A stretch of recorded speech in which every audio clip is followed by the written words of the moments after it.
क्या मैं ये सही देख रहा हूँ? तीनों महान कुल नेता उसके हाथों मारे गए। ये बच्चा विकृत है। सांसारिक राक्षसों की संयुक्त शक्ति भी केशव के हमले को हरा नहीं सकी। ये भयानक है। सत्यपथ संप्रदाय के बाहर अनगिनत शक्तिशाली दर्शक दंग रह गए। उनके मुंह खुले हुए थे जैसे कि दो अंडे एक ही समय में फिट हो सकते हैं। उनकी आंखें सदमे और अविश्वास से फड़क रही थीं। केशव को सर्वोच्च युवा, अत्यंत मजबूत कहा जा सकता है। केशव के चेहरे पर एक ठंडा भाव था। तीन संप्रदाय के स्वामियों को मारने के बाद वह रुका नहीं, बल्कि मारता रहा।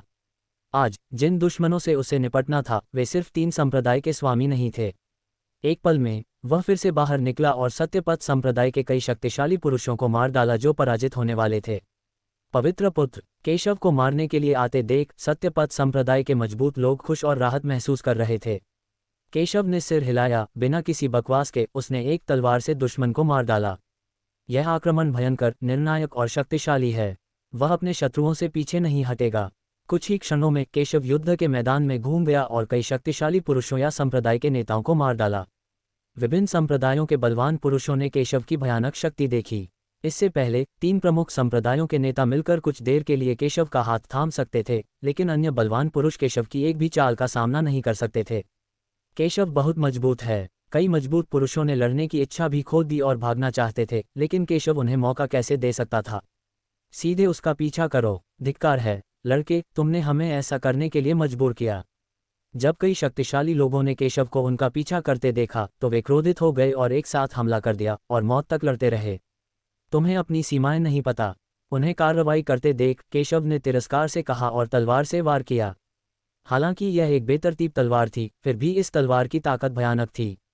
Boom, puff puff puff. कुछ ही पलों में कई शक्तिशाली पुरुषों का संयुक्त आक्रमण टूट गया। तलवार की भयानक शक्ति ने उनके शरीर पर वार किया और उन्हें दो टुकड़ों में काट डाला। लाश के साथ साथ वे सभी इस तलवार से खून के धुंध में बदल गए, मृत से भी अधिक मृत।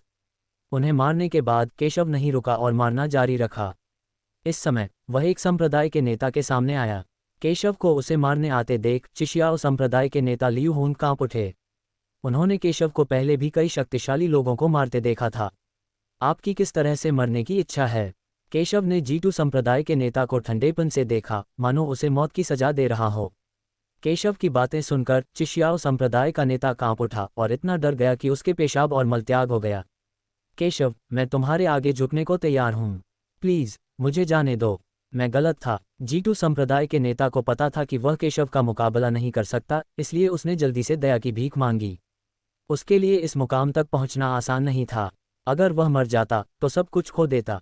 जब तक केशव उसे नहीं मारता वह आत्मसमर्पण करने को तैयार है।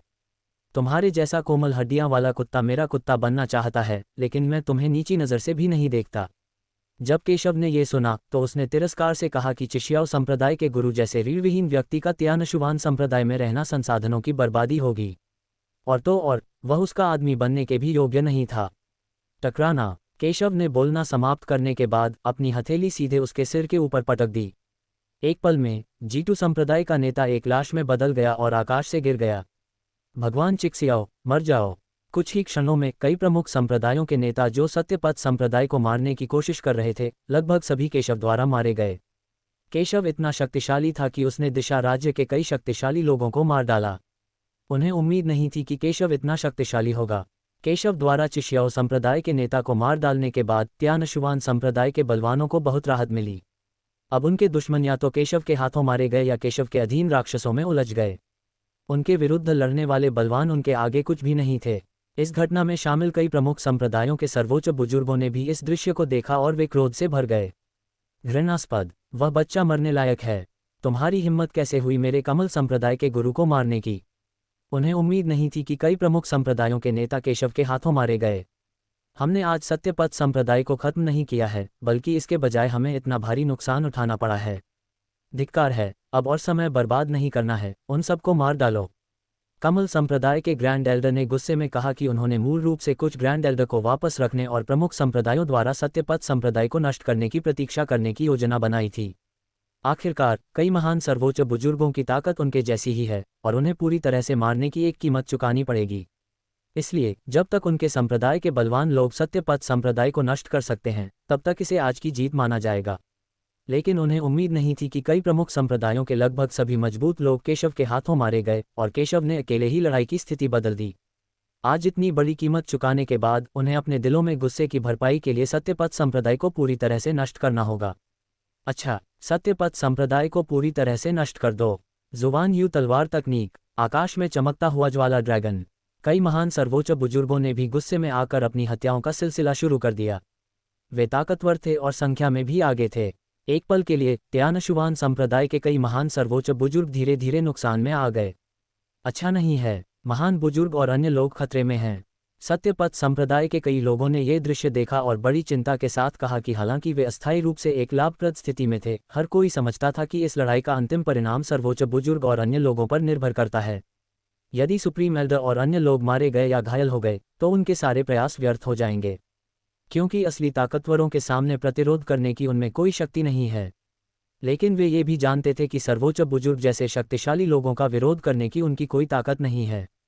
वे बहुत कमज़ोर थे और उनका मुकाबला करने लायक भी नहीं थे। भले ही हम तुम्हारा मुकाबला न कर सकें, फिर भी हम तुम्हें इतनी आसानी से जीतने नहीं देंगे। जाकिर और अन्य लोगों ने गुस्से में कहा कि वे समझते हैं कि भले ही वे आज उनके प्रतिद्वंद्वी न हो, उन्हें आसानी से जीतने नहीं दिया जाएगा। उन्होंने सीधे जोरावर को एक संदेश भेजा जिसमें जोरावर और केशव को सत्यपथ संप्रदाय के लोगों को छोड़ने के लिए नेतृत्व करने के लिए कहा। आज केशव की शक्तिशाली ताकत को देखने के बाद उसे बहुत अधिक आराम महसूस हुआ। केशव के साथ सत्यपथ संप्रदाय अभी भी बढ़ सकता है। केशव के साथ भले ही वे मर जाएं, उन्हें कोई पछतावा नहीं होगा। मुरोंग जियाओ को यह खबर मिली और वह दुखी और क्रोधित हुआ, लेकिन उसने ये भी समझा कि यही सबसे अच्छा विकल्प था। आज वे केशव को संदेश भेजने की तैयारी कर रहे थे और केशव और सत्यपथ संप्रदाय के बचे हुए शक्तिशाली लोगों के साथ जाने के लिए तैयार थे। हालांकि सत्यपथ संप्रदाय ने आज भारी कीमत चुकाई, फिर भी एक चिंगारी बाकी थी। लेकिन जैसे ही वह केशव से संपर्क करने वाला था, उसने देखा कि केशव एक कदम आगे बढ़ा और सीधे ऊपर युद्ध के मैदान की ओर तलवार से वार कर दिया। केशव ने वास्तव में कई सर्वोच्च बुजुर्गों के बीच लड़ाई में हस्तक्षेप करने की योजना बनाई थी। धमाका! एक चौंकाने वाली तलवार के साथ उसने सीधे कमल संप्रदाय के कई महान बुजुर्गों और अन्य लोगों पर वार किया।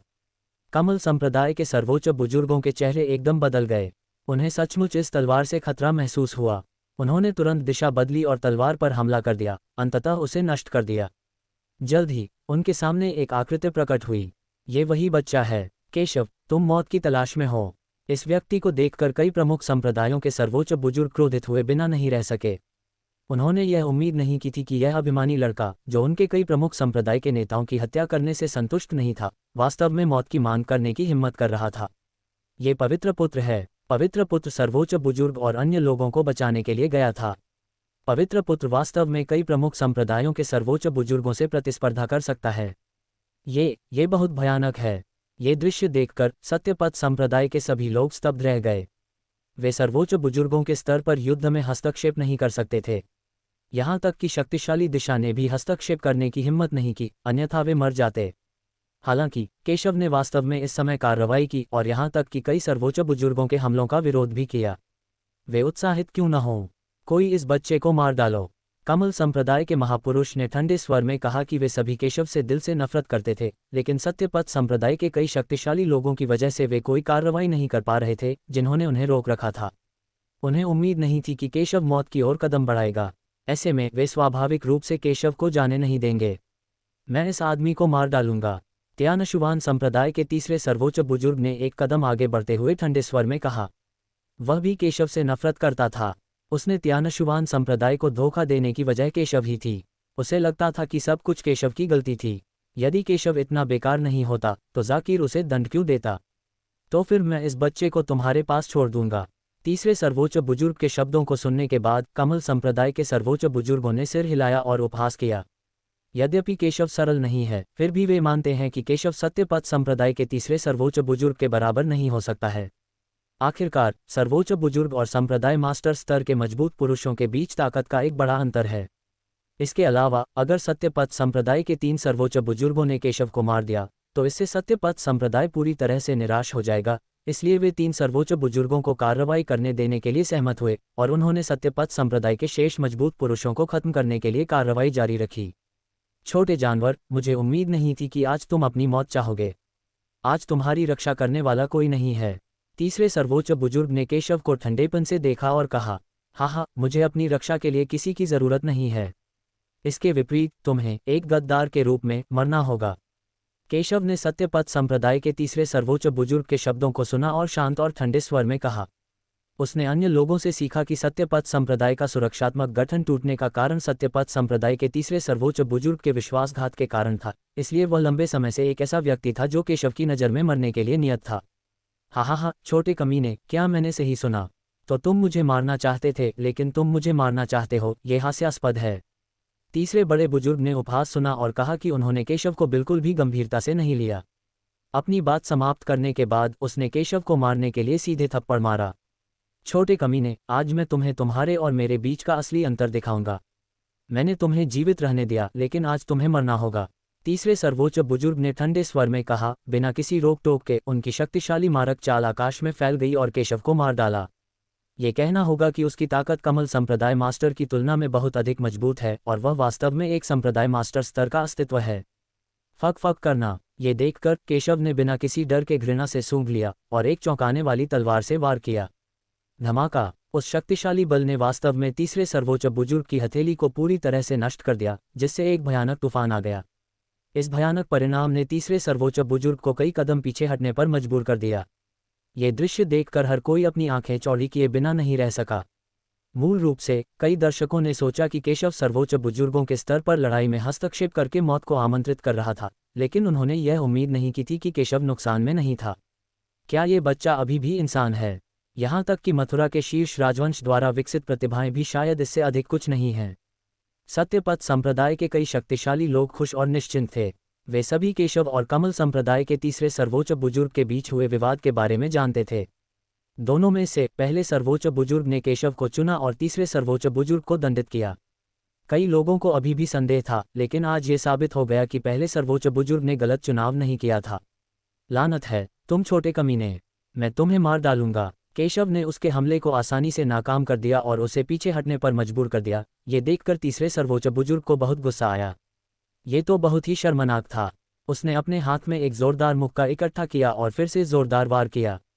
तुम मुझे नहीं मार सकते, केशव ने बिना किसी डर के तिरस्कारपूर्वक कहा।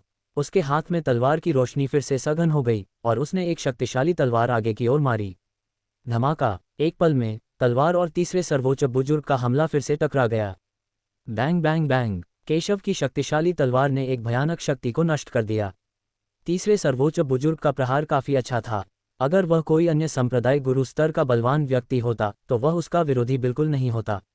हालांकि केशव के प्रहार के सामने वह कमजोर था। यह एक क्षण में नष्ट हो गया। वह कैसे संभव है? तीसरे बड़े बुजुर्ग का चेहरा एकदम बदल गया। उसने कभी सोचा भी नहीं था कि केशव की तलवार की रोशनी और भी भयानक हो जाएगी। इससे पहले कि वह कुछ प्रतिक्रिया कर पाता, उसके शरीर पर भयानक परिणाम आ पड़ा।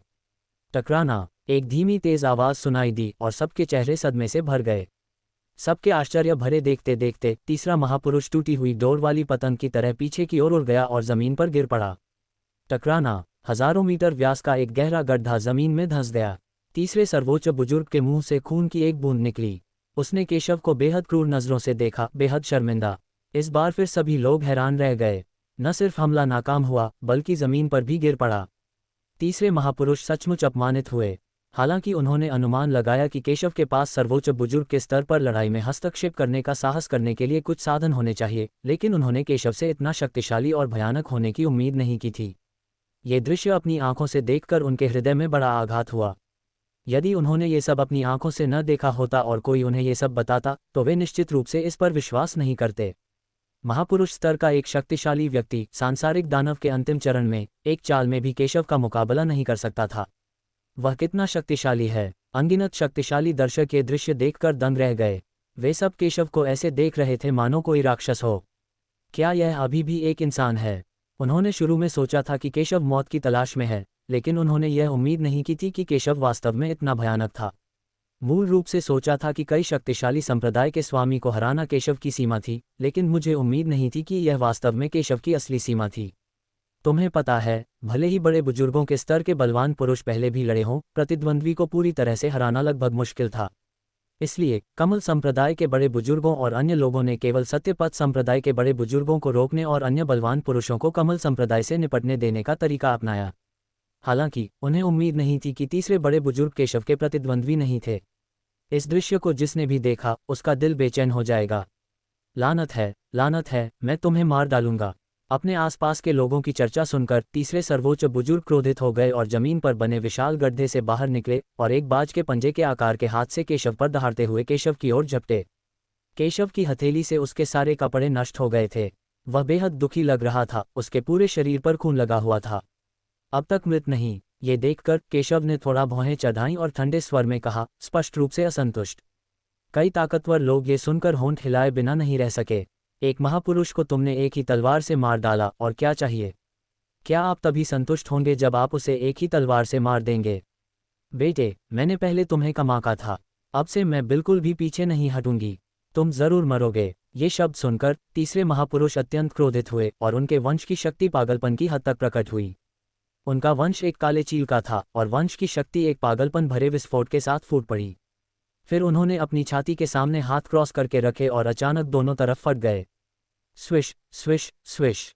दो तेज पंजे वाली रोशनी बेहद ठंडी दो काले पंजे की धाराओं में बदल गई, जिससे केशव का गला घोंट दिया गया। जहां भी यह गुजरा आकाश और पृथ्वी ढह गए। केशव की आंखें शांत थीं और उसे जरा भी परवाह नहीं थी। उसने अपनी तलवार घुमाई और एक शक्तिशाली तलवार की ऊर्जा तुरंत उसके सामने आकर रुक गई। तुम्हें लगता है कि तुम मेरे हमले को सिर्फ इसी से रोक सकते हो? कितना हास्यास्पद है। उसके वंश की शक्ति फूटने के साथ उसकी ताकत में जबरदस्त इजाफा हो गया। दो पंजों की परछाइयां उफनती नदी की तरह थीं, जो सीधे केशव की तलवार की रोशनी को नष्ट कर रही थीं। एक के बाद एक बेहद तीखे पंजे केशव के सामने गिरे। वह बेहद तेज था और अपने तीखे पंजों को तूफान की तरह लहराते हुए सीधे केशव के सामने आ गया। हर बार जब वह वार करता तो एक तेज पंजों की रोशनी निकलती और केशव के शरीर पर पड़ती। Bang bang bang. केशव का शरीर सीधे पीछे की ओर गिरा, सैकड़ों मीटर तक उड़ गया और फिर तीसरे सर्वोच्च बुजुर्ग के भारी हथौड़े के नीचे वह जमीन की ओर जोर से टूट गया। एक जोरदार धमाके के साथ केशव भी जमीन पर गिर पड़ा। भयानक धूल का बादल उठ रहा है। हा केशव, तुम्हारे और मेरे बीच बहुत बड़ा अंतर है। तुम मेरे प्रतिद्वंद्वी नहीं हो सकते। भाड़ में जाओ, तीसरे सर्वोच्च बुजुर्ग ने ठंडे स्वर में कहा और साथ ही अपनी दोनों बाहें आगे की ओर फैला दीं। उनके पंजों पर लगे काले काले शल्कों से ठंडी काली रोशनी निकल रही थी। तीरों की तरह वे निकल पड़े और केशव को मार डाला, उसे कोई मौका नहीं दिया। वह केशव की तरह मूर्ख नहीं होगा और दूसरे पक्ष को जीवित रहने का मौका देगा। गड़गड़ाहट। पूरी जमीन फट गई और धुआं और धूल का गुबार हजारों मीटर ऊंचा उठ गया। ऐसा लग रहा था मानो पूरी धरती एक परत से अलग हो गई हो। इस क्षण सूर्य और चंद्रमा ढह गए, ब्रह्मांड उल्टा हो गया और यिन और यांग उलट गए। क्या ये किसी महान बुजुर्ग की भयानक शक्ति है?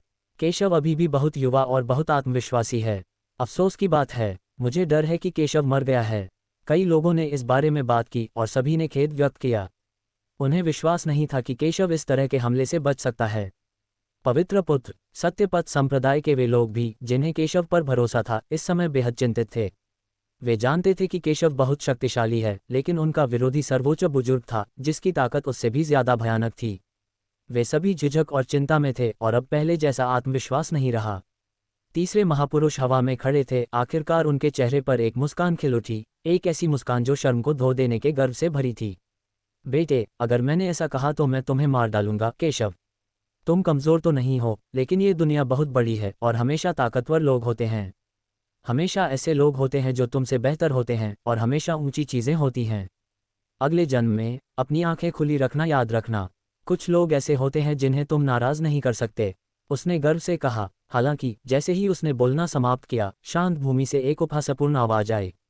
बूढ़े आदमी, तुम बहुत जल्दी खुश हो गए। तुम अपनी ताकत से मुझे नहीं मार सकते। जमीन से उपहास भरे शब्द निकले और फिर एक आकृति सीधे बड़े गड्ढे से बाहर निकलती हुई दिखाई दी। उसके पीछे का भस्म करने वाला भंवर स्वर्ग और पृथ्वी की आध्यात्मिक ऊर्जा को बेतहाशा निगल रहा था। इसी क्षण केशव की गति अपने चरम पर पहुंच गई। केशव के पीछे भयानक तलवार का इरादा भी पागलों की तरह इकट्ठा हो रहा था। तीसरा सर्वोच्च बुजुर्ग, जिसकी वंश शक्ति प्रस्फुटित हो चुकी है, वास्तव में सरल नहीं है। उसे केशव का अब तक का सबसे शक्तिशाली प्रतिद्वंद्वी माना जाता है, लेकिन बस इतना ही। तीसरे बड़े बुजुर्ग के चेहरे पर एक गंभीर भाव था। उन्होंने पहले ही कसम खा ली थी कि केशव जरूर मर जाएगा, लेकिन उन्हें उम्मीद नहीं थी कि केशव अभी भी जिंदा है।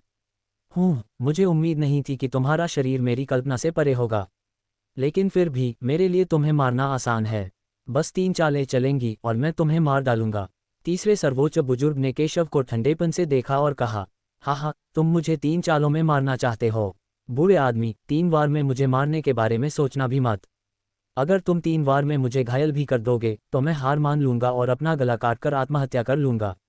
केशव ने ये सुना और तिरस्कार से कहा, उसे घायल करने के 3 उपाय, तो फिर खुद को काटकर मार डालो। ये शब्द सुनकर हर कोई बोलने से खुद को रोक नहीं सका। ये बहुत अहंकारी है। प्रतिद्वंद्वी दिशा के अंतिम चरण में एक शक्तिशाली योद्धा है जिसके पास काफी ताकत है। उसने कहा कि अगर वह 3 चालों में केशव को घायल कर दे तो केशव हार मानकर आत्महत्या कर लेगा। वे जानते थे कि केशव घमंडी था, लेकिन उन्होंने उससे इतना घमंडी होने की उम्मीद नहीं की थी। अहंकारी और अज्ञानी हंफ, ऐसा लगता है कि उसका आत्मविश्वास सचमुच बहुत बढ़ गया है। सब कुछ सुचारू रूप से चला, जिससे उसके मन में बलवानों के प्रति सम्मान खत्म हो गया। इस लड़ाई का नतीजा पहले से ही तय है, केशव निश्चित रूप से मरेगा।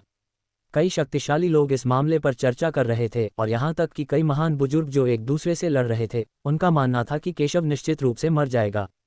शायद केशव आसान नहीं है। तीसरे सर्वोच्च बुजुर्ग की 3 चालें भले ही केशव को मार ना पाएं, लेकिन केशव को चोट जरूर पहुंचा सकती हैं। तीसरे सर्वोच्च बुजुर्ग का इस समय क्रोधित होना स्वाभाविक था। ये बेहद अपमानजनक था। ठीक है केशव, जब से मैंने सांसारिक दानव क्षेत्र को तोड़ा है तब से मुझे इस तरह अपमानित नहीं किया गया। तुम, एक जूनियर, कुछ गुप्त तकनीकों पर भरोसा करते हुए वास्तव में मेरे सामने इतनी अहंकारी बात करने की हिम्मत करते हो। अगर तुम 3 बार में घायल हो गए तो तुम आत्महत्या कर लोगे, है ना? तीसरे सर्वोच्च बुजुर्ग ने गुस्से में कहा कि उनका मानना था कि केशव उनके हमलों का विरोध करने के लिए केवल अपने भौतिक शरीर और गुप्त तकनीकों पर निर्भर था, लेकिन अब वह बहुत घमंड से बोल रहा था। हाँ, केशव ने शांति से सिर हिलाया, उदासीन दिखा, लेकिन इस उदासीनता ने तीसरे बड़े बुजुर्ग को और भी बदसूरत और क्रोधित बना दिया। ठीक है, मैं ये शर्त स्वीकार करता हूँ। अगर मैं 3 चालों में भी तुम्हें घायल नहीं कर पाया तो मेरे पास जीने की हिम्मत नहीं बचेगी। केशव, मरने के लिए तैयार हो जाओ। धमाका, वह तेज रफ्तार से सीधे आगे बढ़ा और उसके पंजे काले काले पंजों की 2 लंबी नदियों में बदल गए जो केशव की ओर तेजी से बढ़ रहे थे। उन 2 पंजों के निशान मानो आसमान और जमीन को चीर रहे हों। केशव भावशून्य चेहरे के साथ हवा में खड़ा था और बस लापरवाही से अपनी तलवार से वार कर दिया। स्विश, एक क्षण में एक तलवार 2 विशाल पंजों पर गिरी और तुरंत उन्हें काट डाला। ये हजारों मीटर दूर उड़कर पास ही स्थित 2 पहाड़ों पर गिरा, जिससे वे जोर से हिल गए और पूरी तरह फट गए। टूटे हुए पहाड़ बारूद में बदल गए। पहला कदम, केशव ने शांति से कहा। घृणास्पद। केशव जितना शांत था, तीसरे बड़े बुजुर्ग उतने ही ज्यादा गुस्सैल होते जा रहे थे। ये घमंडी बच्चा। उसकी आंख का कोना फड़क गया और उसने गुस्से से कहा, विश्व विनाश करने वाली मुट्ठी। काले चील के पंख बेतहाशा नाच रहे थे, जिससे एक भयानक तूफान उठ रहा था। उसने एक भयंकर दहाड़ लगाई, आकाश और धरती पर गर्जना करते हुए। फिर उसने टूटते तारे की तरह अपने हाथ से मुक्का मारा और केशव की ओर झपटा। ऐसा लग रहा था कि उसने केवल एक ही मुक्का मारा है, लेकिन वास्तव में उस क्षण में उसने सैकड़ों मुक्के मारे थे। स्विश स्विश स्विश, पूरे आकाश में मुट्ठी भर छायाएं दिखाई दीं। आकाश और पृथ्वी जोर से हिल गए और हवा की लहरें पीछे हट गईं।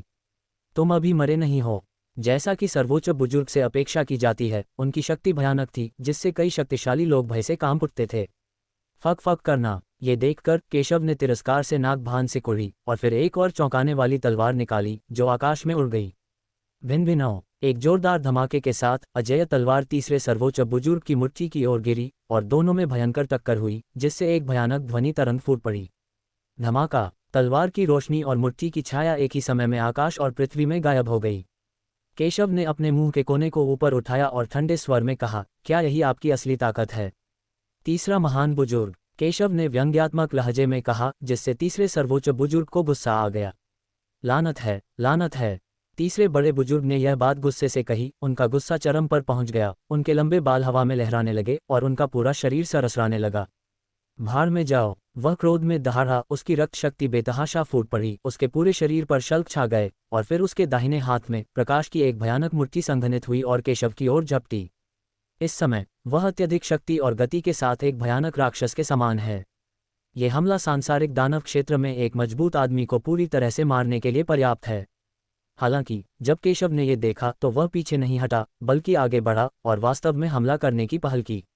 उसने सीधे अपने दाहिने हाथ से हमला किया और सभी की अविश्वसनीय आंखों के सामने उसने वास्तव में एक ही बार में आने वाली मुट्ठी की छाया को पकड़ लिया। केशव ने तीसरे बड़े बुजुर्ग की ओर तिरस्कार से देखा। इसे मेरे लिए तोड़ दो। फिर उसने अपने दाहिने हाथ से चुटकी काटी और एक जोरदार धमाका हुआ। गड़गड़ाहट, भयानक मुट्ठी की रोशनी को सीधे केशव ने कुचल दिया और फिर तीसरे सर्वोच्च बुजुर्ग के दाहिने हाथ की पूरी भुजा पूरी तरह से फट गई। ये दृश्य देखकर हर कोई स्तब्ध रह गया। तीसरे सर्वोच्च वृद्ध ने अपने वंश की शक्ति का पूरी तरह से प्रदर्शन किया और उसका भयानक प्रहार किसी राक्षस की शक्ति से भी अधिक भयानक था। यहाँ तक कि शक्तिशाली सांसारिक दुष्ट भी उसके प्रहार का सामना करने की हिम्मत नहीं कर पाए, न ही उसकी धार को रोकने की हिम्मत कर पाए, बल्कि उसकी तीक्ष्ण धार से बचना ही बेहतर समझते थे। हालांकि अब केशव ने अपने मांस और रक्त शरीर के साथ तीसरे सर्वोच्च बुजुर्ग के हमले को आसानी से कुचल दिया।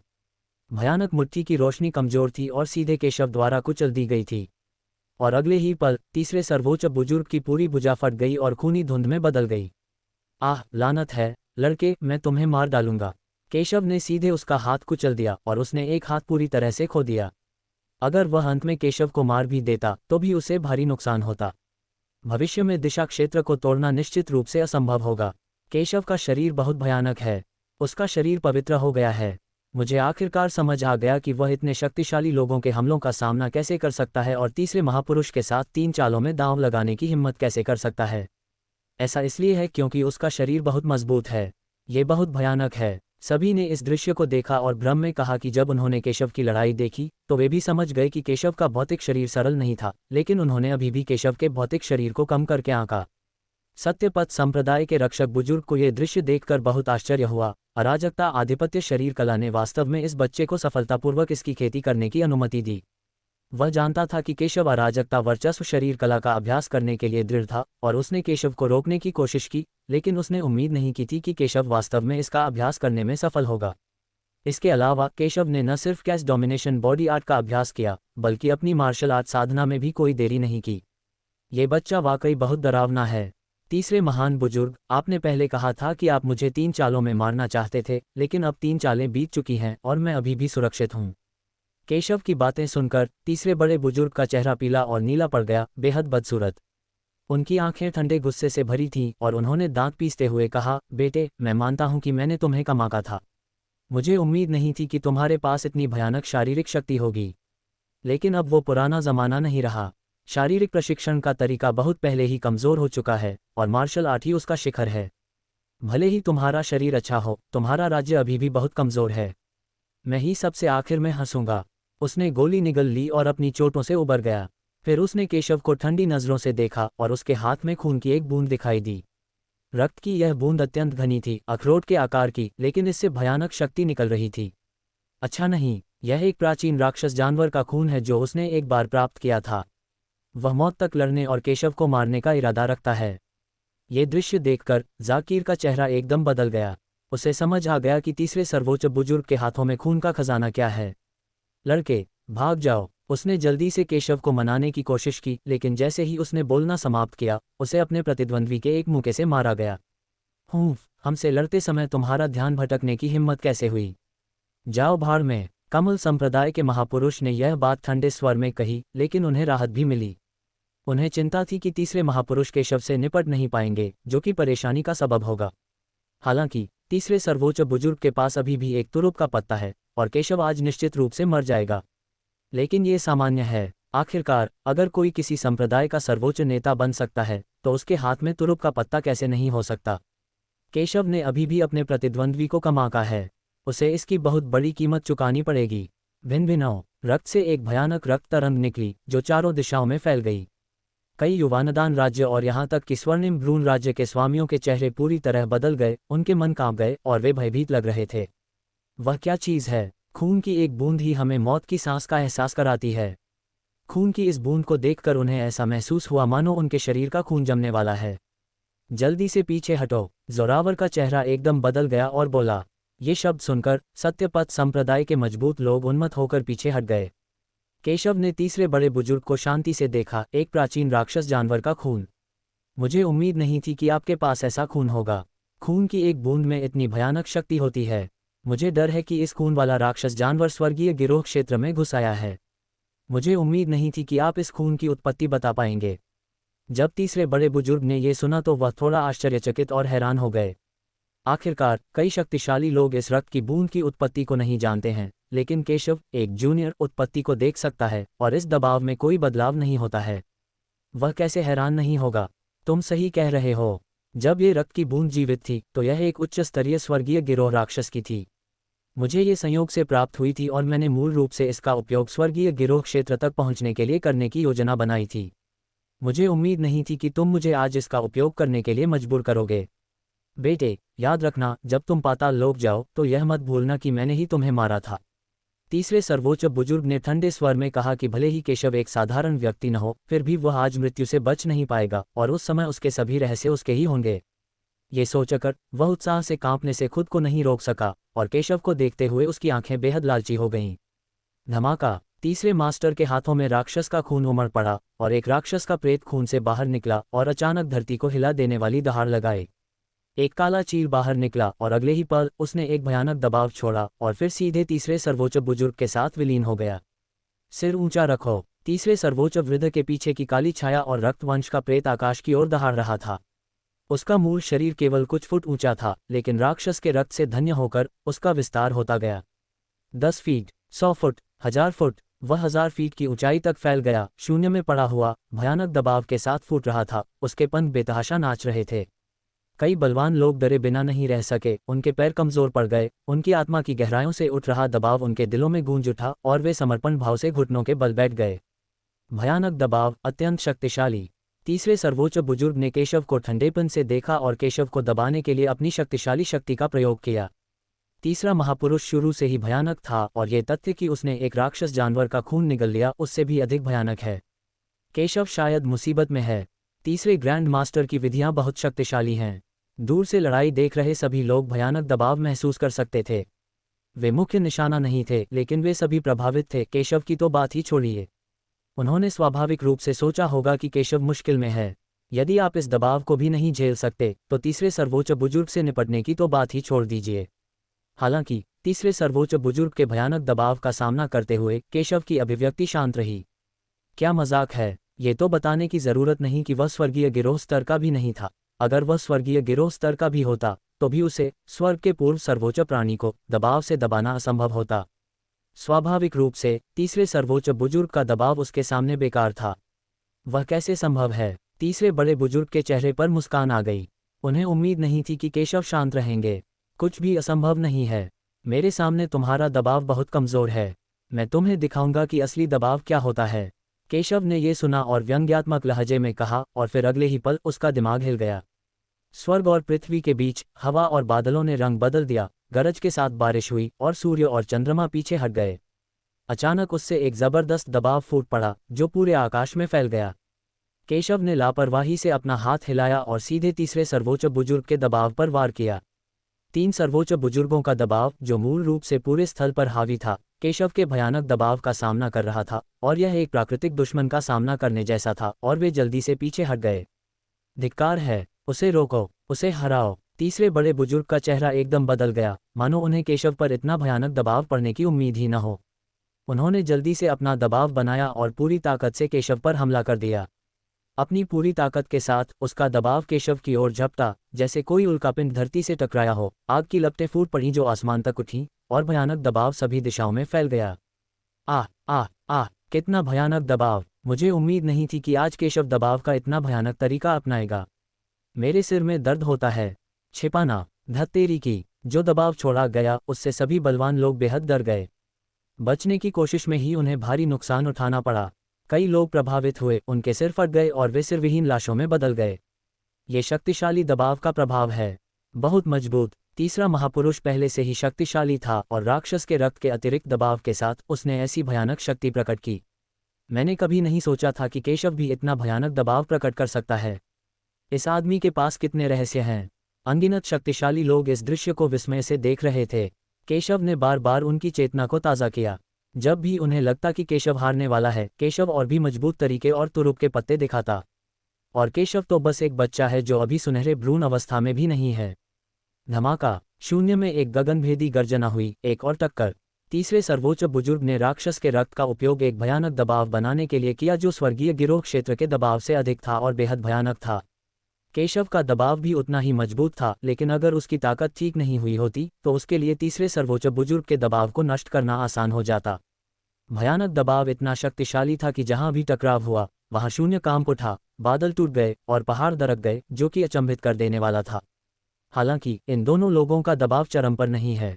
अगर वे शीर्ष स्तर के ताकतवर लोग हैं तो सिर्फ दबाव ही शून्य को चकनाचूर करने, आसमान को चीरने और पूरी दुनिया को तबाह करने के लिए काफ़ी है। हालांकि दोनों लड़ते रहे, तीसरे बड़े बुजुर्ग का चेहरा और भी बदसूरत होता गया। उसे साफ साफ महसूस हो रहा था कि केशव का दबाव आसान नहीं था। वह आसानी से उसके हमलों का विरोध कर सकता था और धीरे धीरे बढ़त भी हासिल कर सकता था। उसने केशव को जबरदस्ती से दबाने का विचार पूरी तरह से त्याग दिया और महसूस किया कि वह जारी नहीं रख सकता। राक्षस के खून की वजह से उसका दबाव बहुत भयानक था, लेकिन उसे हमेशा बनाए रखना उसके लिए नामुमकिन था। समय बीतने पर उसे नुकसान हो सकता था। वह जानता था कि युद्ध अधिक समय तक नहीं चल सकता। उसने ठंडी निगाहों से केशव को देखा। मैंने कभी नहीं सोचा था कि तुम जैसे कनिष्ठ द्वारा मुझे इस हद तक मजबूर किया जाएगा। बहरहाल, ये लड़ाई खत्म होनी चाहिए। इसके बाद मैं राक्षस रक्त की इस बूंद की असली शक्ति को उजागर करूंगा। मेरी शक्तिशाली रक्त संबंधी मार्शल आर्ट से तुम निश्चित रूप से मर जाओगे। शक्तिशाली राक्षसों के पास अपनी रक्तरेखा मार्शल आर्ट होती है जिसे विकसित किया जा सकता है, और रक्तरेखा जितनी अधिक होगी उतनी ही मजबूत रक्तरेखा मार्शल आर्ट विकसित की जा सकती है। धमाका। तीसरे महापुरुष के बोलने के बाद 1000 फुट लंबा काला गरुड़ सिकुड़ता गया और अंततः भाले में बदल गया।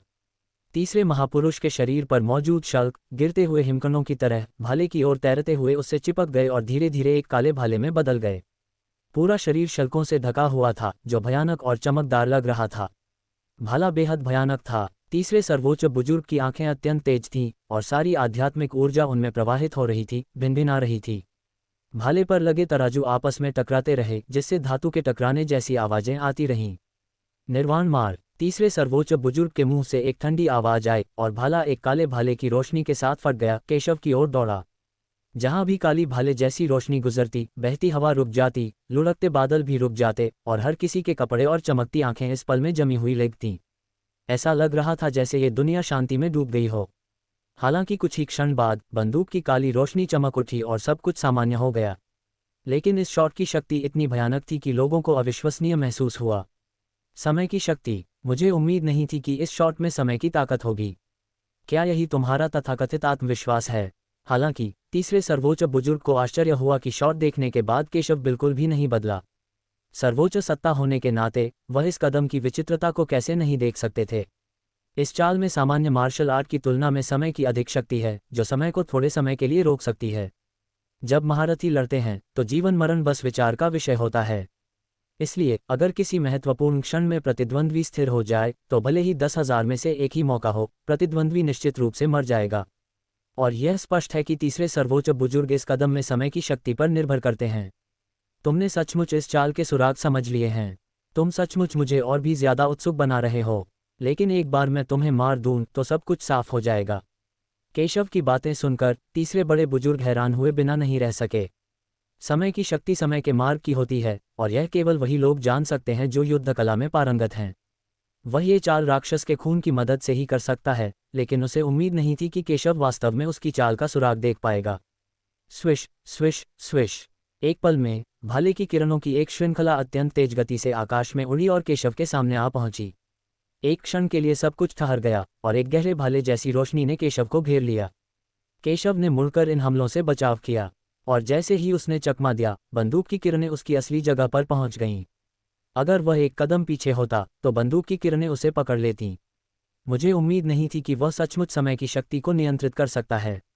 अगर मैं एक कदम भी धीमा होता तो मुझे नियंत्रित कर लिया जाता। अगर मैं मरता भी नहीं तो भी गंभीर रूप से घायल हो जाता। केशव की आंखें गंभीर थीं। भले ही वह स्वर्ग में सर्वोच्च प्राणी है, फिर भी वह निचले लोक में शक्तिशाली पुरुषों को कम नहीं आंक सकता, अन्यथा यदि वह सावधान नहीं रहा तो वह मुसीबत में पड़ सकता है। समय वास्तव में रुक गया है। तीसरा महान बुजुर्ग बहुत भयानक है। क्या ये तीसरे ग्रैंड एल्डर का अंतिम तुरुप का पत्ता है? ये वास्तव में समय को स्थिर कर सकता है। केशव शायद मर चुका है। अनगिनत बलवानों ने कहा कि उन्हें नहीं पता कि इस चाल को कैसे तोड़ा जाए। समय के आगे वे सब शक्तिहीन थे। सत्यपथ संप्रदाय वास्तव में सरल नहीं है। तीसरे महापुरुष के राक्षसी रक्त में वास्तव में बहुत शक्ति है। अगर केशव ने हमें इस हद तक मजबूर नहीं किया होता तो मुझे डर है कि हमें इसका पता ही नहीं चलता। कमल संप्रदाय के सर्वोच्च बुजुर्ग जैसे शक्तिशाली लोग भी एक दूसरे को भौहें चढ़ाकर देखते थे। ये स्पष्ट था कि यह तरीका उनकी उम्मीदों से परे था। उनकी राय में ये सत्यपथ संप्रदाय द्वारा छोड़ा गया तुरुप का पत्ता होना चाहिए।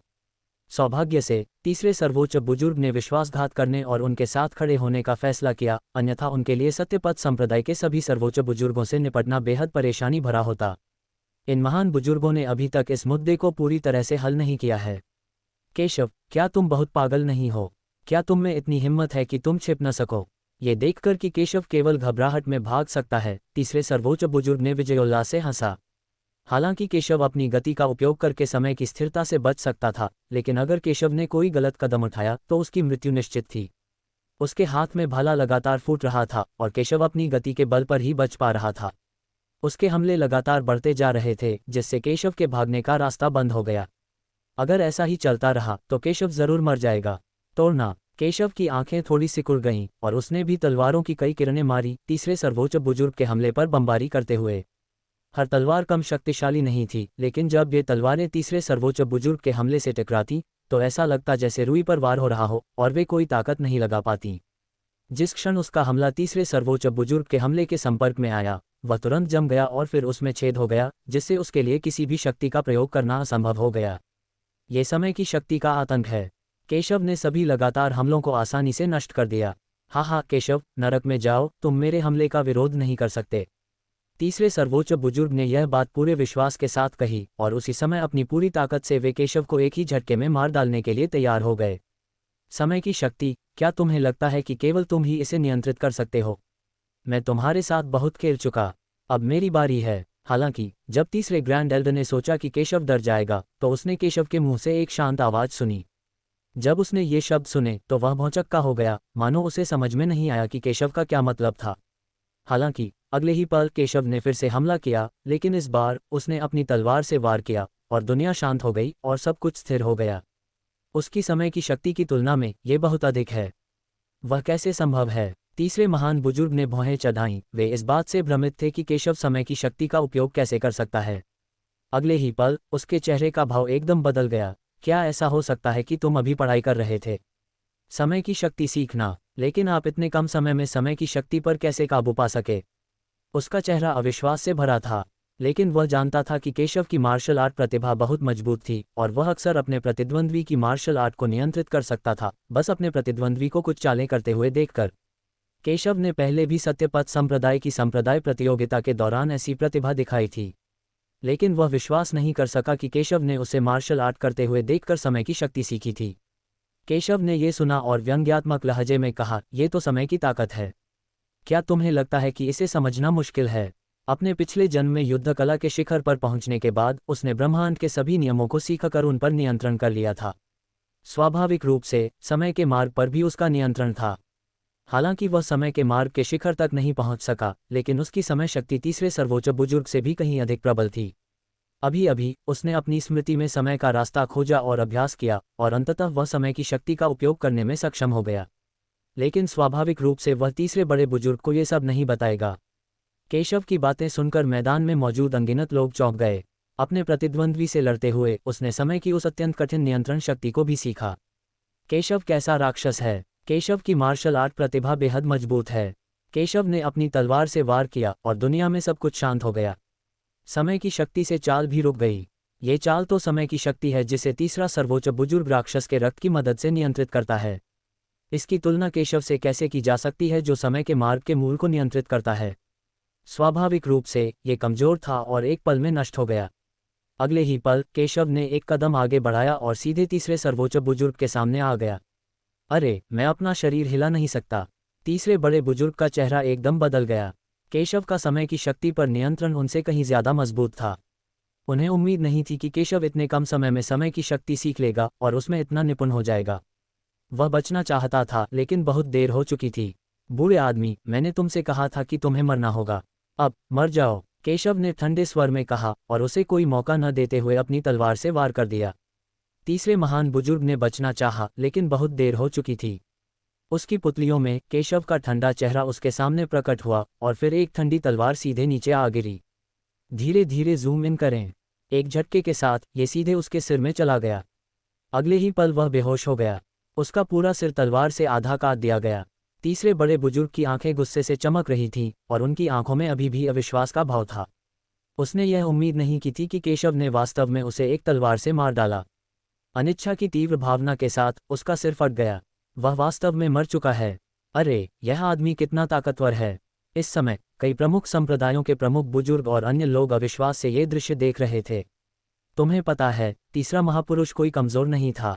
हालांकि वह राक्षसों के खून पर निर्भर होकर उनमें सबसे कमजोर था, फिर भी वह किसी भी अन्य महापुरुष से कमजोर नहीं था। एक क्षण पहले वे सभी सोच रहे थे कि तीसरा ग्रैंड एल्डर निश्चित रूप से केशव को मारने में सक्षम होगा, लेकिन अंत में तीसरा ग्रैंड एल्डर केशव के हाथों मारा गया। उनके सभी बुजुर्ग समझ गए कि उन्होंने केशव को कमाका था। यह आदमी उनकी कल्पना से भी अधिक शक्तिशाली है। तुम लोग उन्हें रोक लो, मैं स्वयं इस आदमी से निपट लूंगा। कमल संप्रदाय के प्रधान बुजुर्ग के चेहरे पर उदासी छा गई और वह बोले, वह उपस्थित प्रधान बुजुर्गों में सबसे शक्तिशाली थे और वह इस लड़के से निपटने के लिए स्वयं कार्रवाई करेंगे। फिर वह एक कदम आगे बढ़ा और केशव की ओर दौड़ा। उसकी ताकत तीसरे सर्वोच्च बुजुर्ग से कहीं ज्यादा थी। एक ही बार में आसमान और धरती का रंग बदल गया और केशव की ओर हो रहा जबरदस्त हमला सीधे दबा दिया गया। ये देखकर जाकिर का चेहरा एकदम बदल गया और वह जल्दी से इसे रोकना चाहता था। फक फक करना। हालांकि इससे पहले कि वह कोई कदम उठा पाता, उसे कई अन्य सर्वोच्च बुजुर्गों ने रोक दिया। जाकिर, आपके प्रतिद्वंद्वी हम हैं। हालांकि आज केशव जैसी अप्रत्याशित घटना हुई थी, उन्होंने सत्यपथ संप्रदाय से निपटने के लिए अनगिनत शक्तिशाली लोगों को भेजा था, जिनमें सर्वोच्च बुजुर्गों के स्तर के 6 शीर्ष स्तरीय शक्तिशाली लोग भी शामिल थे। हालांकि केशव इस स्थिति को नहीं बदल सके कि सत्यपथ संप्रदाय अंततः नष्ट हो जाएगा। टकराना। अंतहीन शक्ति ने केशव पर बमबारी की, जिससे वह इस अत्यंत भयानक बल द्वारा हजारों मीटर पीछे उड़ गया। बूढ़े आदमी, ऐसा लगता है कि आप यहां आकर मरने का इंतजार नहीं कर सकते। केशव फिर से स्थिर खड़ा रहा, उसका चेहरा बर्फ की तरह ठंडा था। उसे महसूस हो रहा था कि कमल संप्रदाय का सबसे बड़ा बुजुर्ग बहुत शक्तिशाली था, तीसरे सबसे बड़े बुजुर्ग से भी कहीं ज्यादा। इस समय कमल संप्रदाय के सर्वोच्च बुजुर्ग के हमले का उद्देश्य उसे स्वाभाविक रूप से समझ आ गया था। एक ओर क्योंकि वह उनके लिए बहुत बड़ा खतरा था, दूसरी ओर उसने अभी अभी तीसरे सर्वोच्च बुजुर्ग से निपटा था, जिसने उसकी बहुत सारी शक्ति खर्च कर दी थी। वह कार्रवाई करने के लिए बेताब था। जाहिर है कि वह उससे निपटने के लिए उसकी अत्यधिक शक्ति का फायदा उठाना चाहता था। हालांकि वह उसे अकेले नहीं मार सकता था। लड़के, मैं मानता हूं कि तुम सरल नहीं हो, लेकिन आज तुम्हें फिर भी मरना है। कमल संप्रदाय के ग्रैंड एल्डर ने ठंडे स्वर में कहा। तीसरे महान बुजुर्ग ने भी अभी यही बात कही थी, लेकिन उसका अंतिम परिणाम मृत्यु था। केशव ने शांति से कहा। जब कमल संप्रदाय के बड़े बुजुर्ग ने यह सुना तो उनका चेहरा उदास हो गया। तीसरे बड़े बुजुर्ग को तो वह भी इतनी आसानी से नहीं मार सकते थे। बेटे, सिर्फ इसलिए कि तुमने एक सर्वोच्च बुजुर्ग को मार डाला, तुम अजेय मत समझो। अगर वे दोनों सर्वोच्च बुजुर्ग भी हैं, तब भी ताकत में बहुत बड़ा अंतर है। आखिरकार तुम सिर्फ युवान दान क्षेत्र में ही हो सकता है कि एक बार जब तुम जिनताई क्षेत्र में पहुंच गए तो मैं तुम्हारा मुकाबला न कर सकूं। लेकिन बदकिस्मती से मैं तुम्हें आज जाने नहीं दूंगा।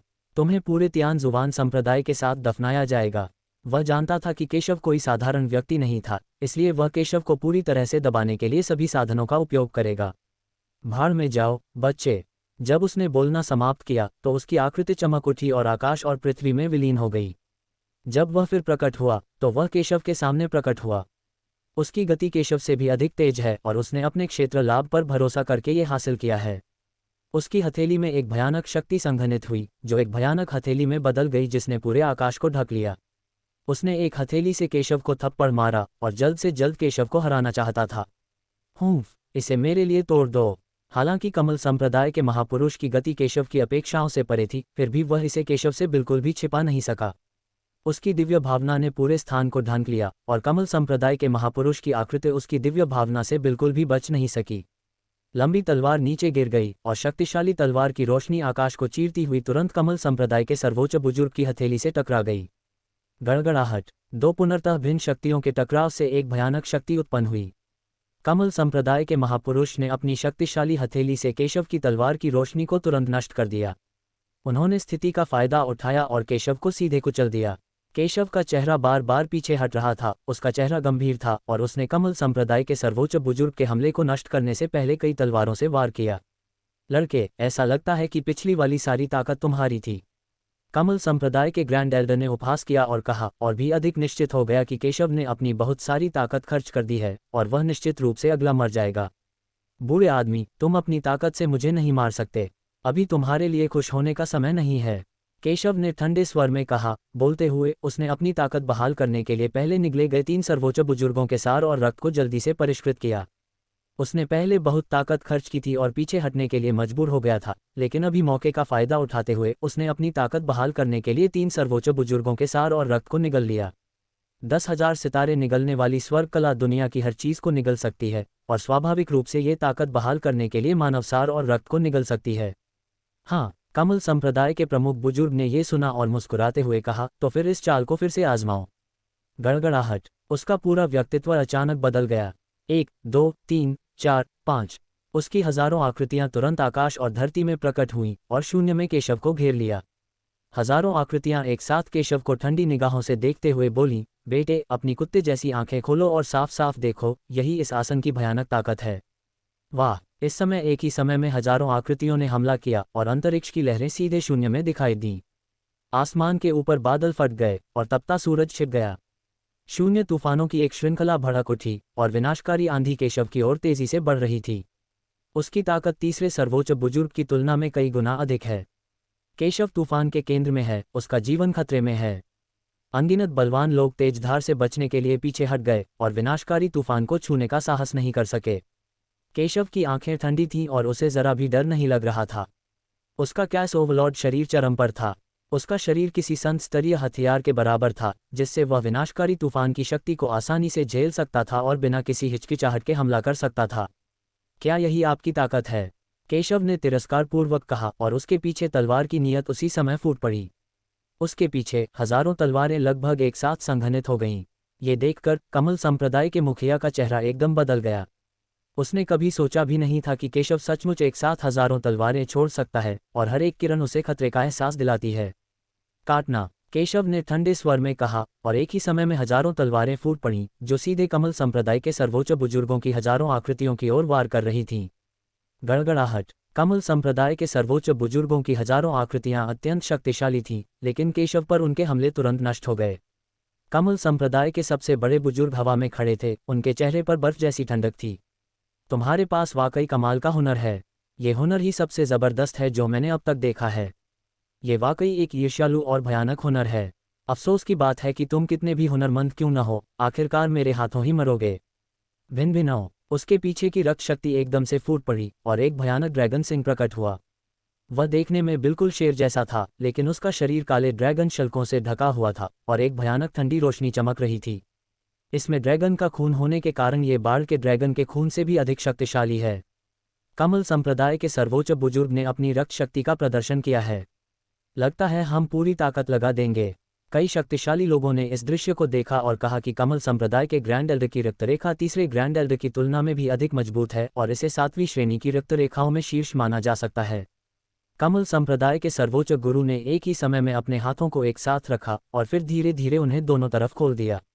उसके हाथ की हथेली में धधकते सूरज की तरह चमकदार रोशनी का एक गोला संघनित हो गया और अधिक से अधिक चमकदार होता गया। जैसे ही प्रकाश फीका हुआ, उसके हाथ में एक भाला दिखाई दिया। भाला पूरी तरह से काला था, उस पर रहस्यमयी शिलालेख घूम रहे थे जिससे भयानक दबाव निकल रहा था। यह एक उच्च स्तरीय दिव्य अस्त्र था। बच्चे, अब मैं अपनी पूरी ताकत लगा दूंगा। मैं बिल्कुल भी पीछे नहीं हटूंगा। जो कुछ भी तुम्हारे पास है बस उसका इस्तेमाल करो, वरना तुम्हारा कोई मौका नहीं बचेगा। कमल संप्रदाय के ग्रैंड एल्डर ने ठंडे स्वर में कहा। जाहिर है कमल संप्रदाय के प्रमुख बुजुर्ग केशव की भयानक ताकत को समझ गए थे और अब और पीछे नहीं हटे। उन्होंने पूरी ताकत लगा दी और केशव को मारने पर आमादा हो गए। स्वर्गीय मार्शल आर्ट, बादल भेदी मार। अपनी बात खत्म करते ही वह जोर से चिल्लाया, उसकी गति चरम पर पहुंच गई। उसने गहरी सांस ली, भाला हाथ में लिया और सीधे केशव पर वार कर दिया। भाले से एक भयानक ऊर्जा का तूफान फूट पड़ा, मानो किसी अत्यंत तेज तलवार ने शून्य को चीर डाला हो। भयानक विनाशकारी तूफान शून्य से फूटता रहा, भाले को लपेटता रहा। एक धमाके के साथ ये हजारों फीट की धारा में बदल गया, जो केशव की ओर मारक बन गई। गड़गड़ाहट, भाला जहां भी जाता अंतरिक्ष जोर से कंपन करने लगता। भाला धीमा लग रहा था, लेकिन पल भर में ही केशव के सामने प्रकट हो गया। कितनी भयानक भाले जैसी रोशनी है! क्या ये स्वर्गीय रैंक मार्शल आर्ट की शक्ति है? उद्धरण चिन्ह, जैसा कि दक्षिया के सबसे शक्तिशाली व्यक्ति से उम्मीद थी। केशव अभी भी बहुत छोटा है। उसने शीर्ष स्तर के ग्रैंड एल्डर को चुनौती देने के लिए अपनी ताकत पर भरोसा किया और व्यर्थ में अपनी जान जोखिम में डाल दी। अपनी प्रतिभा के बल पर अगर वह बच निकला तो ज्यादा साल नहीं लगेंगे इससे पहले कि दूसरी पार्टी उसका मुकाबला न कर सके। लेकिन अब उसके पास वह मौका नहीं है। इस बच्चे की प्रतिभा को देखते हुए मौत उसके लिए राहत की बात हो सकती है। मुझे बस डर है कि वे केशव को इतनी आसानी से मरने नहीं देंगे। हर कोई इसके बारे में बात कर रहा था और उनमें से कई कमल संप्रदाय के सर्वोच्च बुजुर्ग की भयानक शक्ति को महसूस कर रहे थे जो शिखर पर पहुंच चुके थे। मुझे डर है कि स्वर्गीय गिरोह क्षेत्र के लोगों के अलावा कोई भी उनका विरोधी नहीं हो सकता। केशव को देखकर वे केशव के प्रति सहानुभूति महसूस करने से खुद को रोक नहीं पाए। फक फक करना। केशव की आंखें गंभीर थीं। इस हरकत से उसे असली खतरा महसूस हुआ। ये कहना जरूरी है कि कमल संप्रदाय का सबसे बड़ा बुजुर्ग वास्तव में बहुत शक्तिशाली है, लेकिन वह बिल्कुल भी नहीं डरता। उसने कहा कि वह अकेले खुद को नहीं मार सकता। 10,000 तलवारें एक हो जाएं और कट जाएं। हालांकि केशव को खतरा महसूस हुआ, फिर भी वह पीछे नहीं हटा। लगभग एक ही समय में हजारों तलवारों की किरणें संघनित हुईं। अगले ही पल वे सीधे एक और भी भयानक तलवार की किरण में परिवर्तित हो गईं, जिसकी तीव्रता से आकाश कांप उठा। जब कमल संप्रदाय के मुखिया ने केशव की चाल देखी तो उनकी नज़रें एकदम बदल गईं। इस आदमी की मार्शल आर्ट इतनी ज़बरदस्त थी। 10,000 तलवारें एकाएक एक तलवार की किरण में संघनित हो गईं। आसपास का आकाश और पृथ्वी इस तलवार की भयानक तीक्ष्णता का सामना नहीं कर सके। इस तलवार की शक्ति कमल संप्रदाय के सर्वोच्च बुजुर्ग के भाले की किरण से भी अधिक प्रबल थी। क्या केशव ने वास्तव में इतनी भयानक तलवार चाल का प्रदर्शन किया था? मैंने शुरू में सोचा था कि केशव मर चुका है, लेकिन वह इतनी शक्तिशाली तलवार चलाने में सक्षम था। उसकी शक्ति कमल संप्रदाय के ग्रैंड एल्डर से कम नहीं है। वह कैसे संभव है? क्या मैं ये सही देख रहा हूँ? ये बच्चा तो सचमुच राक्षस है। केशव की तलवार की रोशनी देखकर कई लोग दंग रह गए। उन्होंने शुरू में सोचा था कि केशव असहाय है और कमल संप्रदाय के सर्वोच्च बुजुर्ग के पूर्ण शक्तिशाली हमले के सामने जरूर मर जाएगा, लेकिन उन्हें उम्मीद नहीं थी कि केशव वास्तव में उतना ही शक्तिशाली मारक प्रहार करेगा। तुम्हें पता है, दूसरा पक्ष कमल संप्रदाय का सर्वोच्च बुजुर्ग है और केशव की ताकत अभी युवानदान के चरम पर है और उसने अभी तक स्वर्णिम भ्रूण क्षेत्र को नहीं तोड़ा है। मूल रूप से ये सोचा गया था कि 3 सर्वोच्च बुजुर्गों को मारने में सक्षम होना ही सीमा थी, लेकिन किसी ने भी केशव की इतनी भयानक ताकत की उम्मीद नहीं की थी। काटना। केशव ने ठंडे स्वर में चिल्लाया और अपनी अजेय तलवार को घुमाया और सीधे वार किया। गड़गड़ाहट। दोनों सेनाएं एक दूसरे से सीधे टकराईं। अत्यंत भयानक शक्ति के साथ विस्फोट हुआ, सभी दिशाओं में फैल गई, शून्य को बुरी तरह नष्ट कर दिया, जिससे असंख्य लोगों की आंखें चौड़ी हो गईं। धत्तेरी की। इस समय कमल संप्रदाय के महापुरुष के चेहरे के भाव और भी बदसूरत हो गए। उन्हें उम्मीद नहीं थी कि केशव सचमुच उसे रोक पाएगा। धमाका। केशव और कमल संप्रदाय के ग्रैंड एल्डर को लगभग एक साथ अवशिष्ट शक्ति द्वारा कई हजार मीटर पीछे धकेल दिया गया। वे दोनों फिर से दृढ़ हो गए। क्या यही आपकी सारी ताकत है? केशव ने कमल संप्रदाय के ग्रैंड एल्डर को शांति से देखा, लेकिन उसके शब्दों ने कमल संप्रदाय के ग्रैंड एल्डर को बेहद बदसूरत बना दिया, जैसे कि उसके चेहरे पर जोरदार थप्पड़ मारा गया हो। इससे ठीक पहले उसने केशव से कहा था कि वह पीछे न हटे क्योंकि उसकी मृत्यु निश्चित थी, लेकिन उसने यह उम्मीद नहीं की थी कि केशव उसके पूरे हमले को एक पल में नष्ट कर देगा, और उसके हमले को केशव ने नष्ट कर दिया। अरे, तुम कौन हो? जब उसने केशव को देखा तो उसकी आंखों में डर का भाव था। ये सही है, डर। मूल रूप से उसने सोचा था कि केशव उसका प्रतिद्वंद्वी नहीं हो सकता, भले ही उसने वास्तव में तीसरे सर्वोच्च बुजुर्ग को मार डाला हो। लेकिन इस समय उसे डर लग रहा था। केशव के पास उसे हराने का जरिया था। क्या केशव ने ही किसी और का शरीर हथिया लिया है? वरना एक जूनियर इतना ताकतवर कैसे हो सकता है? मृत आदमी, इतना जानने की कोई जरूरत नहीं है। केशव ने ये सुना और ठंडे स्वर में कहा। उसे उम्मीद नहीं थी कि कमल संप्रदाय के ग्रैंड एल्डर ने कुछ अनुमान लगाया होगा, लेकिन उसे कोई आश्चर्य नहीं हुआ। आखिरकार उसका सामना कई शक्तिशाली लोगों से हो चुका था जो दूसरों के शरीर पर कब्जा करके पुनर्जन्म लेना चाहते थे। बात सिर्फ इतनी है कि उसने अपनी इच्छा से शरीर धारण नहीं किया था, बल्कि संयोगवश उसका पुनर्जन्म हुआ था। मूल मालिक की बहुत पहले ही मृत्यु हो चुकी थी। भले ही तुम एक लाश चुराने वाले हो, तुम्हारी ताकत अभी तक स्वर्ण भ्रूण अवस्था तक नहीं पहुंची है। आज मैं तुम्हें मारने के लिए अपने सभी तरीकों का इस्तेमाल करूंगा। केशव के अहंकारी शब्दों को सुनकर कमल संप्रदाय के सर्वोच्च बुजुर्ग अपना क्रोध दबा नहीं पाए और ठंडे स्वर में बोले, यद्यपि केशव शरीरधारी हो सकता है, लेकिन उसके वर्तमान शरीर का क्षेत्र केवल मौलिक मुख्य क्षेत्र है। वह किसी तरह उसका मुकाबला कर सकता है, लेकिन वह अपनी पूरी ताकत नहीं लगा पाएगा। इसके विपरीत, यदि वह केशव को मार देता है तो वह उस व्यक्ति की स्मृति प्राप्त करने में सक्षम हो सकता है जिसने उसके शरीर पर कब्जा कर लिया था, जो उसे स्वर्गीय गिरोह क्षेत्र को तोड़ने में मदद करेगा। स्विश, भाड़ में जाओ। कमल संप्रदाय के महापुरुष ने बिना किसी हिचकिचाहट के ठंडे स्वर में ये कहा। अगले ही पल उन्होंने हाथ में भाला थाम लिया और सीधे केशव को दबा दिया। लंबा भला आकाश और पृथ्वी के बीच हवा में नाच रहा था, मानो कोई मोर अपने पीछे मोरपंखी तान रहा हो और भाले की चमकदार रोशनी एक तूफानी बारिश की तरह बाहर निकल रही हो। हर शॉट ऐसा है जैसे आकाशगंगा उलट गई हो, आकाश में फैल गई हो और स्वर्ग और पृथ्वी के ऊपर उठ गई हो। वे एक शक्तिशाली सेना के साथ केशव की ओर आए। उसका सिर काट दो। केशव को जरा भी डर नहीं लगा। उसने अपनी तलवार घुमाई और तलवार की तेज रोशनी कमल संप्रदाय के सबसे बड़े बुजुर्ग के भाले की रोशनी को लगातार नष्ट करती रही। गड़गड़ाहट। दोनों हमले स्वर्ग और पृथ्वी के बीच तेजी से टकराए। इस समय कमल संप्रदाय के सर्वोच्च बुजुर्ग के बाएं हाथ में एक रक्तलाल लंबी तलवार प्रकट हुई। तलवार की एक भयानक रोशनी सीधे केशव की ओर गिरी, जो उसके भाले के कौशल से कमतर नहीं थी। कमल संप्रदाय के महापुरुष ने केशव को उदासीनता से देखा। बहुत कम लोग जानते थे कि वह तलवार और भाले दोनों में पारंगत था और उसकी तलवारबाजी भी उतनी ही शक्तिशाली थी। उसे विश्वास नहीं था कि केशव उसी समय उसकी हत्या की चाल का मुकाबला कर सकता है। शून्य में एक चौंकाने वाला चाकू दिखाई दिया और यहाँ तक कि केशव की आंखें भी थोड़ी झपक गईं। उसने यह उम्मीद नहीं की थी कि कमल संप्रदाय के ग्रैंड एल्डर कम समय में दो घातक चालें चलेंगे, उसे अचंभित करने की कोशिश करेंगे और उसे नष्ट करने के लिए उसकी पृष्ठभूमि और मजबूत नींव का उपयोग करेंगे। इससे वह कमल संप्रदाय के ग्रैंड एल्डर की ओर देखने लगा। रक्तलाल लंबी तलवार एक चौंकाने वाले प्रहार के साथ केशव की ओर बढ़ी, जो भाले के हमले से ज्यादा कमजोर नहीं था। फक फक करना। केशव ने ठंडी सांस ली और कहा, ये सोचकर कि वह केवल तलवारबाजी जानता था, फिर यह कमल संप्रदाय के सर्वोच्च बुजुर्ग की सबसे बड़ी गलती भी थी। एक और भी शक्तिशाली आभा फूट पड़ी जिसने उसके चारों ओर तूफान पैदा कर दिया, उसे पूरी तरह से लपेट लिया। अंततः ये तूफान धीरे धीरे उसके दाहिने हाथ में इकट्ठा हो गए। इसे मेरे लिए तोड़ दो। केशव ने ठंडी आंखों से मुक्का मारा। गड़गड़ाहट। उसके बाएं हाथ से अचानक एक चौंकाने वाली मुट्ठी की छाया निकली, जो उसकी तलवार की रोशनी के समान ही शक्तिशाली थी और कमल संप्रदाय के ग्रैंड एल्डर के हमले के समान ही शक्तिशाली थी। वह कैसे संभव है? मध्य हवा में कमल संप्रदाय के ग्रैंड एल्डर की अभिव्यक्ति में भारी बदलाव आया और उनकी पुतलियां अचानक बदल गईं। उन्होंने उम्मीद नहीं की थी कि केशव वास्तव में मुक्केबाजी में कुशल था और इतनी भयानक मुट्ठी की रोशनी प्रदर्शित कर सकता था। वह जानता था कि केशव कोई साधारण व्यक्ति नहीं था, लेकिन उसने उससे इतना शक्तिशाली होने की उम्मीद नहीं की थी। गड़गड़ाहट। केशव की मुट्ठी की रोशनी और उसकी तलवार की रोशनी एक ही समय में टकराए, फिर भी शक्तिशाली बल के साथ फूट पड़ी, सभी दिशाओं में फैल गई। दोनों आदमी लगातार हमला करते रहे और दुनिया खंडहर में तब्दील हो गई। जिस जगह पर दोनों आदमी लड़ रहे थे, वह हवा से सीधे आसमान की चोटी तक पहुंच गई। धमाका। भयानक बल के कारण दोनों को कई मीटर पीछे हटना पड़ा। कमल संप्रदाय के प्रमुख बुजुर्ग का चेहरा और भी गंभीर होता गया। उन्हें एहसास हुआ कि चाहे वे कितने भी तुरुप के पत्ते इस्तेमाल करें, वे केशव को हरा नहीं सकते। केशव के साथ लड़ाई में वे वास्तव में नुकसान में थे। ये सचमुच एक शर्म की बात थी। क्या यही तुम्हारी सारी ताकत है? लगता है इसमें कुछ खास नहीं है। अपनी ताकत दिखाओ, वरना तुम्हारा कोई मौका नहीं बचेगा।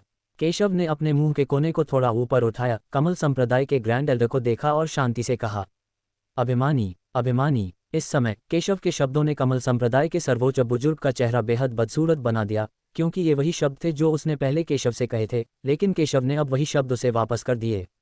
ये तो उनका चरम उपहास था। उसने केशव की आंखों को देखा जो किसी शैतान की तरह लाल हो गई थीं। बेटे, तुमने खुद कहा, मैं ये चाल नहीं चलना चाहता था, लेकिन चूंकि तुम मरने के लिए इतने उत्सुक हो, इसलिए मैं तुम्हारी इच्छा पूरी करूंगा।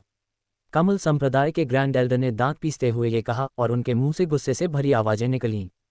गड़गड़ाहट। जैसे ही कमल संप्रदाय के महापुरुष ने बोलना समाप्त किया, स्वर्ग और पृथ्वी की उमड़ती आध्यात्मिक ऊर्जा सीधे उनके शरीर में प्रवाहित हो गई। इस क्षण वे बहुत युवा, जोश से भरपूर और अपनी आभा के चरम पर पहुंचे हुए लग रहे थे। ये दृश्य देखकर सभी दंग और बेहद हैरान रह गए। उन्हें उम्मीद नहीं थी कि कमल संप्रदाय का सबसे बड़ा बुजुर्ग इस पल और भी भयानक हो जाएगा। केवल कुछ ही शक्तिशाली पुरुषों को यह समझ में आया कि कमल संप्रदाय के प्रमुख बुजुर्ग ने स्वयं को और अधिक शक्तिशाली बनाने के लिए कुछ गुप्त तरीकों का इस्तेमाल किया होगा। क्या यह आपका तुरुप का पत्ता है? ये देखकर केशव उदासीन हो गया। कम समय में ताकत बढ़ाने का ये गुप्त तरीका कोई दुर्लभ गुप्त तरीका नहीं था। हालांकि अगर आप निचले लोक के गुप्त तरीकों से कम समय में अपनी ताकत बढ़ाना चाहते हैं, तो आपको इसकी कीमत चुकानी होगी। लेकिन खुद से निपटने के लिए वह जाहिर तौर पर कीमत चुकाने से नहीं हिचकिचाता। तलवार आ रही है।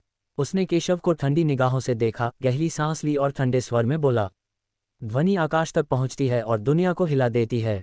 सब हैरान थे, तलवार कहाँ से आए?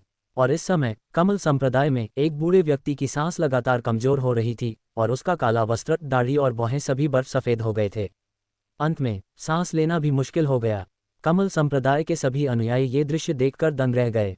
आखिर हुआ क्या था? वे बूढ़े व्यक्ति की पहचान या उसकी उत्पत्ति के बारे में नहीं जानते थे, लेकिन हर कोई जानता था कि कमल संप्रदाय में हर कोई उसके प्रति बहुत विनम्र था, जिसमें संप्रदाय मास्टर, सर्वोच्च बुजुर्ग और अन्य शामिल थे।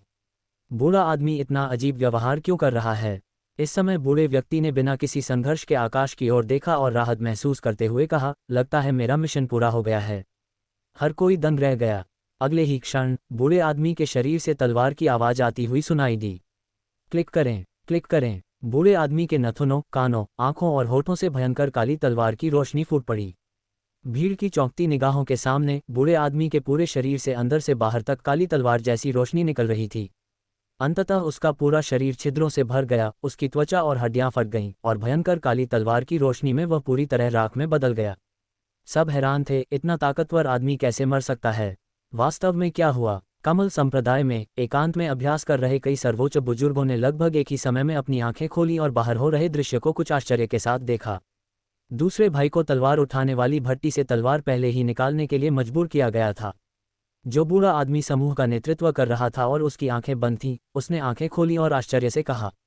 दूसरे भाई ने कमल संप्रदाय के विशेषज्ञों को सत्यपथ संप्रदाय से निपटने के लिए कई अन्य संप्रदायों के साथ सेना में शामिल होने के लिए प्रेरित किया। आखिरकार ये कभी दक्षिया में शीर्ष संप्रदाय था। ऐसा लगता है कि इससे निपटना इतना आसान नहीं है। एक सर्वोच्च बुजुर्ग ने थोड़ा आश्चर्य के साथ कहा, लेकिन बहुत आश्चर्यचकित नहीं, और शांति से कहा, लेकिन अब जब मेरे दूसरे भाई ने अपनी तलवार निकाल ली है तो मुझे विश्वास है कि सभी परेशानियां हल हो सकती हैं। एक और सर्वोच्च बुजुर्ग बोला, ये सही है। आखिरकार ये तलवार वही कीमती तलवार है जिसे मेरे दूसरे भाई ने 100 सालों से संभाल कर रखा है। बस अफसोस की बात है कि यह संत स्तर का हथियार बनने से बस एक कदम दूर है। एक सर्वोच्च बुजुर्ग ने भी कुछ अफसोस के साथ कहा, ये कहने के बाद भी मुझे अभी भी बेचैनी हो रही है। तीसरे और चौथे भाई, तुम दोनों को जाकर देखना चाहिए कि दूसरे भाई को किस मुसीबत का सामना करना पड़ा है। अगर वह उसे हरा नहीं सकता तो जाकर उसकी मदद करो। तुम दोनों मिलकर किसी भी समस्या का समाधान कर सकते हो। प्रमुख सर्वोच्च बुजुर्ग असहज महसूस कर रहे थे और उनकी ओर देखकर बोले, हाँ बड़े भाई। शब्द सुनने के बाद दो सर्वोच्च बुजुर्ग भीड़ से उठ खड़े हुए और फिर दुनिया में गायब हो गए। शेष सर्वोच्च वरिष्ठ अपनी आंखें बंद करके एकांत में अभ्यास करने लगे, शुभ समाचार की प्रतीक्षा में। आखिरकार 3 सर्वोच्च वरिष्ठों के साथ साथ कई अन्य संप्रदायों के सर्वोच्च वरिष्ठों के सक्रिय होने से उन्हें विश्वास नहीं हो रहा था कि समस्या का समाधान नहीं हो सकता। जब तक त्यानशुवान संप्रदाय के पास कोई स्वर्गीय गिरोह का शक्तिशाली व्यक्ति न हो, वे उसका मुकाबला नहीं कर पाएंगे। लेकिन त्यानशुवान संप्रदाय तो बहुत लंबे समय से पतन की ओर अग्रसर है, तो फिर कोई स्वर्गीय गिरोह विशेषज्ञ कैसे हो सकता है? और कमल संप्रदाय की तो बात ही छोड़िए, पूरे दक्षिया में भी एक भी स्वर्गीय गिरोह विशेषज्ञ नहीं है। सत्यपथ संप्रदाय में सभी ने कमल संप्रदाय के महापुरुष की बातें सुनी और वे सभी हैरान रह गए। कमल संप्रदाय के महापुरुष ने कौन सी तलवार बुलाई? जैसे ही सब सोच ही रहे थे, उन्हें तलवार की एक भयानक ध्वनि सुनाई दी। दूर से एक काली तलवार की परछाई अत्यंत तेजी से निकली। तलवार की प्रचंड ऊर्जा सीधे आकाश में पहुंची, जिससे उसका रंग बदल गया। ये तलवार स्याही की तरह काली थी, लेकिन इस समय भी खून से सनी हुई थी। तलवार पर एक उफनती, हिंसक, जानलेवा आभा उमड़ रही थी, झरने की तरह बह रही थी, आकाश और धरती को कुचल रही थी। इस समय स्वर्ग और पृथ्वी इस भयानक और क्रूर आभा में लिपटे हुए थे। कई बलवान पुरुषों के हाव भाव पूरी तरह बदल गए और उनके हृदय में एक अवर्णनीय ठंड और भय उत्पन्न हो गया। किसी को भी उम्मीद नहीं थी कि कमल संप्रदाय के ग्रैंड एल्डर वास्तव में इतनी भयानक तलवार बुलाएंगे और पूरे दर्शकों को चौंका देंगे। आज उनका तुरुप का पत्ता बहुत भयानक और भयावह है। झंकार। कमल संप्रदाय के ग्रैंड एल्डर ने इसे लापरवाही से पकड़ लिया और बुरी काली तलवार उसके हाथों में आ गई। बहुत से लोग नहीं जानते कि कमल संप्रदाय के ग्रैंड एल्डर का सबसे मजबूत कौशल भाले का रास्ता नहीं है, चाकू का रास्ता नहीं है, बल्कि तलवार का रास्ता है। धमाका। इस क्षण उसकी आभा भी बदल गई। उसकी आंखें राक्षस की तरह भयंकर और प्रचंड थीं, जिससे आकाश और पृथ्वी अंधकार से भरी एक नारकीय यातना स्थल बन गए। मुझे उम्मीद नहीं थी कि तुम्हारे पास जादुई तलवार होगी। क्या यही तुम्हारा अंतिम समाधान लगता है? ये देखकर केशव की आंखें शांत हो गईं। पहले वह थोड़ा उलझन में था, लेकिन अब उसे सब कुछ समझ आ गया था। लगता है कि आपने इस तलवार की उत्पत्ति का पता लगा लिया है। हाँ, ये तलवार एक उच्च स्तरीय जादुई तलवार है जो मुझे संयोग से मिली है। हालांकि यह एक राक्षसी वस्तु है, फिर भी वर्षों से मेरी अधिकांश मेहनत इसी तलवार को निखारने में लगी है। बेटा, अगर तुम इस तलवार के नीचे मर सको तो ये तुम्हारी प्रतिष्ठा पर कलंक नहीं होगा। कई वर्षों की कड़ी मेहनत के बाद उसने तलवार को वश में करने के लिए बलवान को तलवार की भट्टी की तरह इस्तेमाल किया। वह सफलता से बस एक कदम दूर था। तब तक तलवार और आगे जा सकती थी, स्वर्गीय स्तर को तोड़ सकती थी और एक पवित्र हथियार के स्तर तक पहुंच सकती थी। ये केवल केशव की वजह से था कि वह इस तलवार का उपयोग करने और इस तुरुप का पत्ता का उपयोग करने के लिए मजबूर था। दुनिया चुप है। तूफान बहुत तेजी से फैल रहा था और लोगों के दिलों को दबाने वाला भयानक दबाव सभी दिशाओं में फैल गया और सभी दिशाओं को घेर लिया। कमल संप्रदाय के सर्वोच्च बुजुर्ग का शैतानी चेहरा देखकर लोग डर गए। क्या ही कमाल का हुनर था! वह तो शैतानी तलवार को वश में करना चाहता था। हालांकि जब केशव ने ये सुना तो उसने तिरस्कार के साथ कहा, शैतान की तलवार को वश में करने के लिए मनुष्यों को तलवार की भट्टी के रूप में उपयोग करना, इस तरह की जादुई साधना पद्धति को केवल निम्न माना जा सकता है। उसकी आंखें घृणा और तिरस्कार से भरी थीं। वह न केवल इस तलवार को तुच्छ समझता है, बल्कि वह कमल संप्रदाय के महापुरुष के तलवार उठाने के कौशल को भी तुच्छ समझता है। जब सबने ये सुना तो वे थोड़े आश्चर्यचकित हुए। हर कोई केशव के शब्दों में तिरस्कार सुन सकता था। हालांकि सभी ने सोचा कि कमल संप्रदाय के ग्रैंड एल्डर की इस राक्षसी तलवार को वश में करने की क्षमता एक भयानक कार्य था, लेकिन उन्होंने केशव से इतनी घृणा की उम्मीद नहीं की थी। क्या आपको लगता है कि आपके पास तलवार बनाने की कोई और उन्नत तकनीक है? केशव की बातें सुनकर कमल संप्रदाय के सर्वोच्च गुरु को कुछ घृणा हुई। हर कोई बड़ी बड़ी बातें कर सकता है, हालांकि जादुई तलवार को वश में करना इतना आसान नहीं है। जानना चाहते हैं? मैं तुम्हें दिखाऊंगा कि इस शैतानी तलवार को कैसे वश में किया जाए। केशव ने शांति से कहा। फक फक करना! कमल संप्रदाय के महापुरुष ने ठंडे स्वर में चिल्लाकर कहा, यह अफसोस की बात है कि अब तुम्हारे पास यह मौका नहीं है। अगली बार तुम मरोगे। कमल संप्रदाय के महापुरुष ने ठंडे स्वर में कहा कि केशव से निपटने के लिए उसने पहले ही इस तलवार का त्याग कर दिया था और भारी कीमत चुकाई थी। उसे केशव को मारना ही होगा। जैसे ही उसने बोलना समाप्त किया, उसके पीछे तलवार की तान उठी और पूरे स्थान पर तबाही मच गई। उसकी तलवारबाजी बेहद जबरदस्त है और उसकी तलवारबाजी भी बुरी नहीं है, केशव की तलवारबाजी से ज्यादा कमजोर नहीं। आखिरकार वह एक संप्रदाय का सर्वोच्च बुजुर्ग है, इसलिए उसकी ताकत स्वाभाविक रूप से चरम पर पहुंच गई है। जब वह तलवार लेकर आगे बढ़ा तो उसकी आस्तीनें फड़फड़ाने लगीं। धमाका! आकाश और पृथ्वी कांप उठे और हवा और बादल टूट गए। कमल संप्रदाय के महापुरुष का आभामंडल पहले ही अपने चरम पर पहुंच चुका था और जादुई तलवार की मदद से वह और भी ज्यादा एक राक्षस देवता जैसा अत्यंत शक्तिशाली हो गया था। जब उसने तलवार से वार किया तो देवताओं और राक्षसों की गर्जना और तलवारों की गूंज ने स्वर्ग और पृथ्वी को हिला दिया और एक अजेय रक्तवर्णी तलवार ऊर्जा पूरे क्षेत्र में फैल गई। ये तलवार ऊर्जा सैकड़ों फीट लंबी, रक्तवर्णी और राक्षसी ऊर्जा से भरपूर थी। स्वर्ग और पृथ्वी को तलवार से काट दिया गया था और पूरी दुनिया एक अजीब और डरावने खून के रंग से रंग गई थी। दूर से अनगिनत बलवान पुरुष कराह रहे थे और सभी 7 छिद्रों से खून बह रहा था। पहले तो उन्होंने सोचा कि वे काफी दूर छिप गए हैं, लेकिन अप्रत्याशित रूप से वे फिर भी प्रभावित हुए। इस तलवार की शक्ति अथाह और अत्यंत भयानक है। मुझे डर है कि केशव मर गया है। केशव इस बार निश्चित रूप से मर जाएगा। कई लोग इस बात पर चर्चा कर रहे थे कि चाहे ताकत या तुरुप के पत्तों के मामले में कमल संप्रदाय का ग्रैंड एल्डर बहुत अधिक शक्तिशाली था। ये देखकर केशव को जरा भी डर नहीं लगा। उसका चेहरा शांत था और वह अरोरा तलवार थामे हमला करने के लिए तैयार था। कई लोग थोड़े हैरान हुए जब उन्होंने केशव को अरोरा तलवार इस्तेमाल करने की तैयारी करते देखा। पता है, दूसरा पक्ष एक ऐसे हथियार का इस्तेमाल कर रहा था जो पवित्र हथियार बनने से बस एक कदम दूर था, लेकिन केशव अभी भी अरोरा तलवार इस्तेमाल कर रहा था जो एक जुबान स्तर का हथियार था। दोनों हथियारों के बीच का अंतर बहुत बड़ा है। केशव के हाथ में जो अरोरा तलवार है वह कमल संप्रदाय के सर्वोच्च बुजुर्ग के हाथों में जादुई तलवार के जूते पहनने के भी लायक नहीं है।